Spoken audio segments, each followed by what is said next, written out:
आपल्यापैकी 90% माणसं रस्ता आहे म्हणून चालत राहतात आणि आयुष्य आहे म्हणून जगत राहतात आणि चौरस्त्यावर आल्यावरती मग पस्तावतात.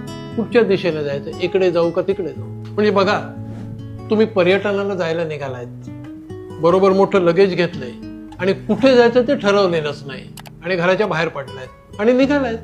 कुठे जाणार? वाटेत भूक, उपासमार, चोरीमारी, नुसतं दिशाहीन चालत राहण्याला काय अर्थ आहे? माणूस पस्तावतो. आता ह्याच्या अगदी उलट तुम्ही अगोदर व्यवस्थित ठरवलं, तुमची दिशा निश्चित केली की कुठे जायचंय. द्वारकेला की दिब्रुगडला, काश्मीरला की कन्याकुमारीला, तर तुमचा प्रवास एका निश्चित दिशेने होतो. त्यानंतर तुम्ही कसं जायचंय ते निश्चित करता. म्हणजे ट्रेनने जायचंय की फ्लाईटने जायचंय की रस्त्याने जायचंय. रस्त्याने जायचं तर कुठून जायचं? दिल्लीवरून जायचं का जयपूरवरून जायचं? मग तिथे किती दिवस राहायचं? ही सगळी आखणी झाली की तुमचा प्रवास सुखाचा होतो. सगळ्यात महत्वाचं म्हणजे तो योग्य दिशेने होतो.